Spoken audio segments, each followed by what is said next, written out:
Let us return to Sherringford Hall.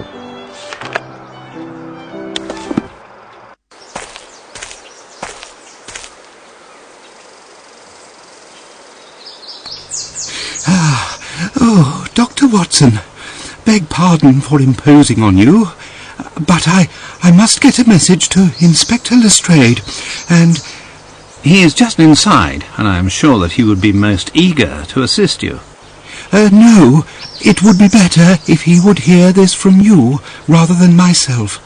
The present situation requires me to be elsewhere.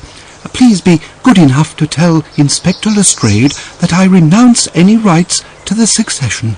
Also, I will not be at my offices. I would not wish him to waste time looking for me there.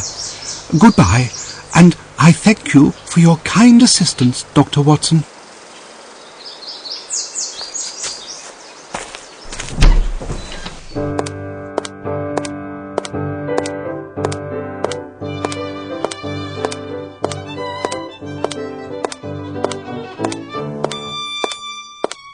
I was upstairs and I could have sworn I just saw that blasted scoundrel Grimble through the window. Yes, you are right. But you have no chance of catching him now. He has run away as if the very devil himself were after him. It is not the devil that's after him, but myself. He would fare better if it were the devil on his trail. He gave me a message for you, Lestrade. He said he renounces any rights to the succession. What do you say? This is astonishing news. This will not prevent me from finding him.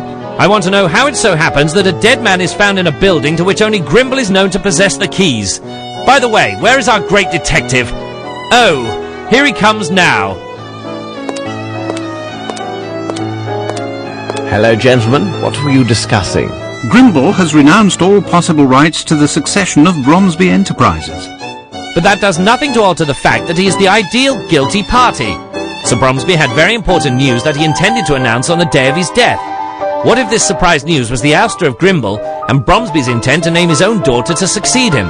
Do you think something otherwise, Holmes? No, it is nothing. May I ask you a question, Lestrade? Would it be possible to keep this new information about Grimble from Miss Bromsby, but for a few days? It's a deuced odd request, but I presume that you must have your reasons. I will do my best to keep this information private till the day after tomorrow. Thank you, Lestrade. By the way, I would like to speak with Miss Bromsby. Where can I find her? I do believe she's with her faithful knight in her sitting room. This gentleman never, so to speak, leaves her side. If this story spares them any further pain, no doubt they will soon be renowned as the most beautiful couple in London. I am trying not to think about it, but my heart feels heavy that I may have been an instrument of their sorrow. By the way, my brother Mycroft has answered one of my letters, and his information seems to be most interesting. You can look at it if you would like. I have had a copy made for you.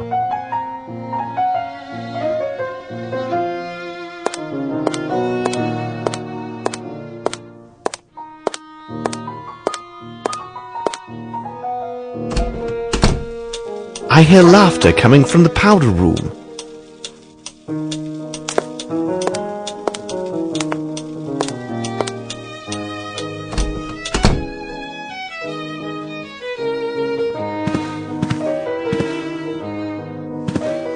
Good afternoon, Mr. Holmes. James has just been showing me the photographs from his hunts. Oh, but I wasn't the only hunter. My respects, Miss Bromsby. Hello, Lieutenant. If I could have a look... I must say, this is quite a handsome specimen, but it is surprising how light it appears. That bull weighed near 1,000 stones. No, beg pardon. I was referring to your portfolio. That is but another souvenir of my travels to Africa. I came here specifically to inform you that everything goes well with the case, Miss Bromsby. But I need to ask you a question of a more personal nature. If the Lieutenant would be so gallant as to give us a moment of privacy. Your servant, Mr. Holmes. I will retire to the smoking room.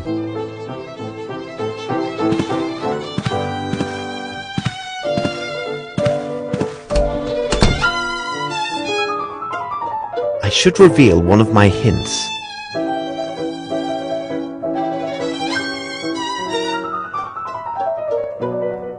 Does this photograph belong to you? Yes, it's mine. This is the photo of an actress who was with their touring London company. They gave a performance at the town near my boarding school in Switzerland. This is Miss Davenport. She was kind enough to meet with us in her dressing room after the show. And how would you describe this actress? Oh, she was fascinating, on the stage and in life as well. She personally inscribed this likeness for me. You see, they were available for purchase during the intermission. She was so very beautiful. Pray, continue. When I met with her, she showed me this beautiful earring that she wore. It was in the shape of a wave with foam, made entirely of sparkling stones. It's strange, but I have never talked about this with anyone till now. I do hope I see her again someday. Perhaps. Now, listen to me, my dear child. I must ask you to speak to no one about our conversation, not under any circumstances. The discovery of the truth rests on your silence. I've got to go now. I understand.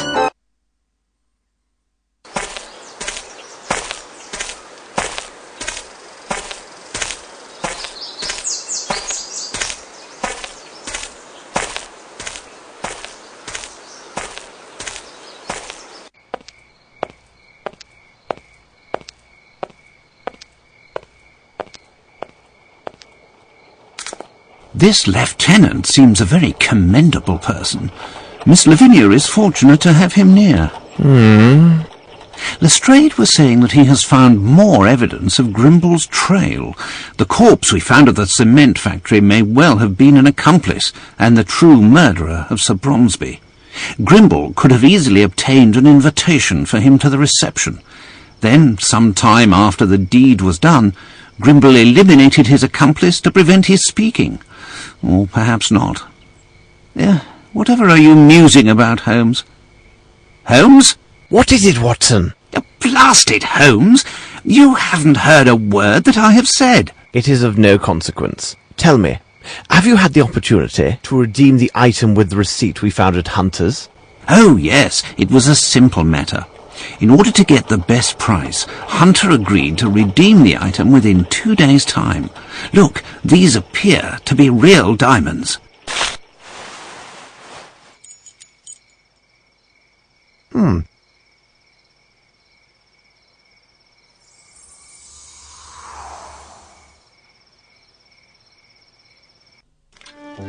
It seems to me that we have gathered all of the key elements, Watson.